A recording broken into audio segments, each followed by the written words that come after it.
So you talk about what would it would take to make this work? How would it work? They got the right group.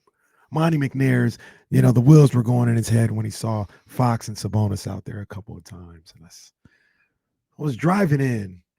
I was listening to our main man, Matt George, Locked On Kings. He did a phenomenal job. We'll have Matt on later in the week, at least once, maybe more, to talk about everything he's got going on um, with some of the things he's done with covering the Kings in the past couple of days, past week or so. But I was listening to the one particular episode talking about Kevin Herter.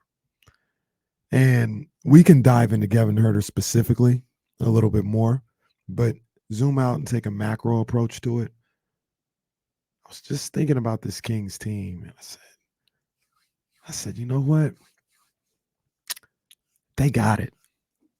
They got it. This team has it. This team has virtually everything you need to not only be better than they were last year, but to be a possible championship contender. Right now, today, they got it. And one of the reasons that I came up with that thought is I was thinking about this team and I was thinking about how they were constructed, how they were put together. And we're talking about Kevin Herter. Matt was talking about Kevin Herter. I was like, yeah, he's knocked down. He can get a little better. And it's like, okay, well, Keegan is out there.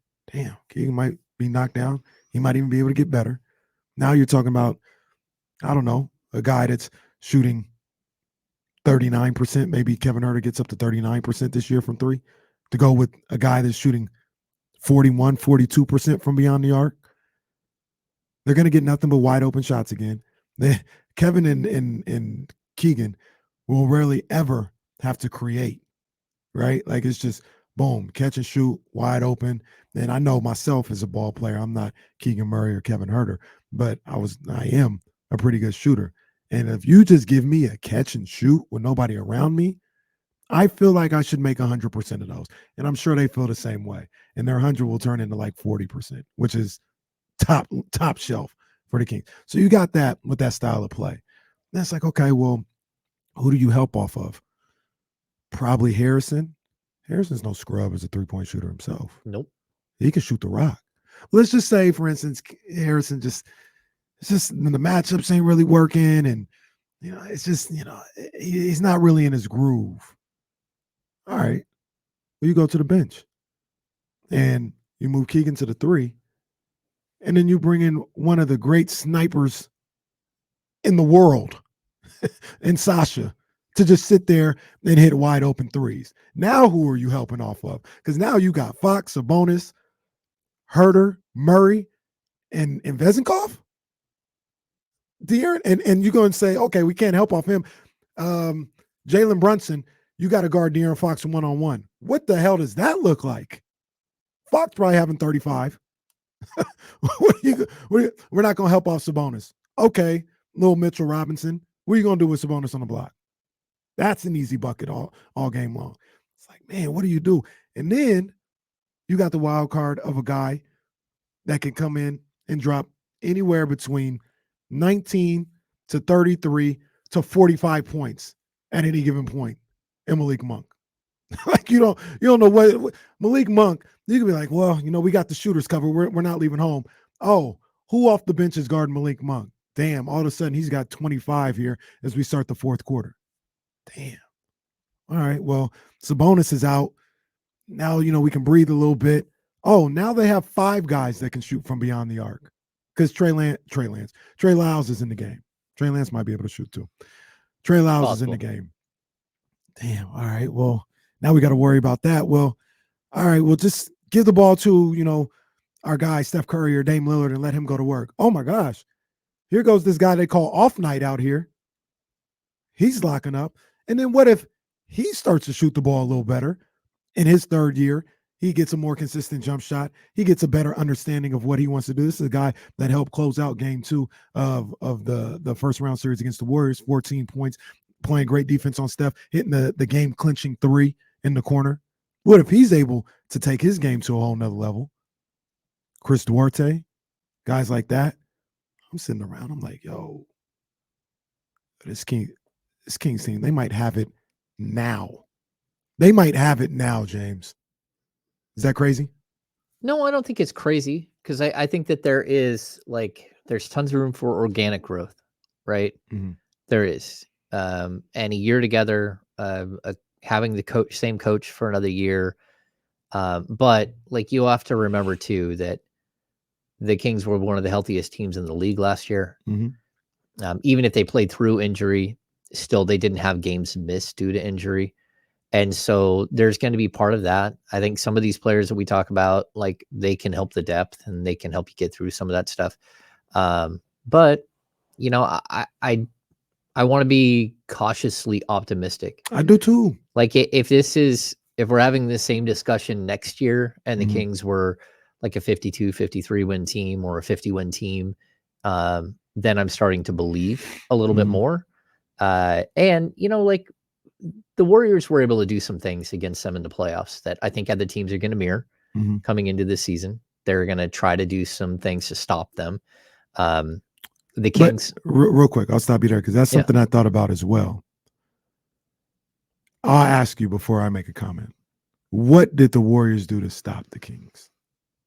Well, I mean, they were able to physically really slow down Sabonis. That's one thing. And make him more inefficient. And when that happened, it had a major chain reaction on the rest of the team because if you don't have to send two people at Sabonis, then there isn't a shooter who's wide open all the time.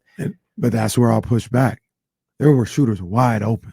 Yeah, they missed a lot of shots. I agree. There were shooters wide. Like they did a good job. They neutralized Sabonis to a certain degree, and they still got wide open. Like that's these guys, Kevin Huerter, Keegan Murray, Monk, Fox, they're going to get this offense and the Barnes and Sasha and the way it's set up to get wide open shots. And I agree with you because I was thinking the same thing. I was like, the Warriors maybe showed something in the playoffs, but then I thought about it. Keegan for about 3 games couldn't throw it into the ocean. Nope. Kevin Huerter couldn't throw it into the ocean the entire time. If they could hit the shore a little bit, they didn't even have to be on fire. If they could just like get to the beach a little bit, I'm not here to say coulda, woulda, shoulda, but it probably would have won that series in 3. Or excuse me, not 3, but in game 6 or 7 by getting, a 3-1 lead is what I was saying. So I just think the way this offense is, the components of the offense, it allows for them to be potent on the offensive end. Potent. Oh, I totally agree. I mean, first of all, they were one of the highest rated offense in the history of the game last year, and I expect them to be close to that again this year. The greatest ever, right? Ain't that what you said? Yeah. The greatest offense ever. Offense rating wise, the highest offensive. No, that's not what you said, James. You said they're the greatest ever. Yeah. You said the greatest ever. ... Yeah, that's what. Exactly. Well, and I'll point out something that I think again it gets completely missed because people want to point fingers as a bonus, or they want to, the guys who miss shots and stuff. But the last 3 games of the series, Fox was playing with a completely messed up finger. Mm-hmm. And so not only did he only shot 38.7% from the field, he actually was okay from 3-point range where he shot 32%, which is right around, season career averages. But the things that really hurt him, I thought, were the turnovers. 5.3 turnovers per game in the final 3 games of the series.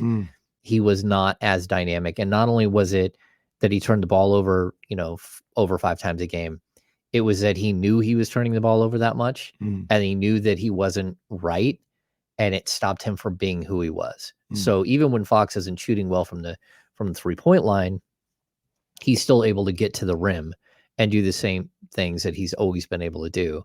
And he just didn't have the ability to do it because his hand was very limited. Yeah. And so I want to see them like full strength, like the whole, like a playoff series against, even if it's the Warriors.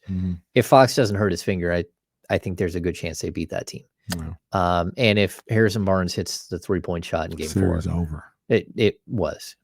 I mean, that was what, and you gotta remember, like after that's game 4, right? That's where Fox injures his finger, and we didn't know it, and we didn't know until afterwards. Yeah. So he Yeah. all of a sudden the next day we show up and is like, oh, Fox has trashed his finger and he might be out for the rest of the series. And I think everyone there was like, oh, the series over. Yeah.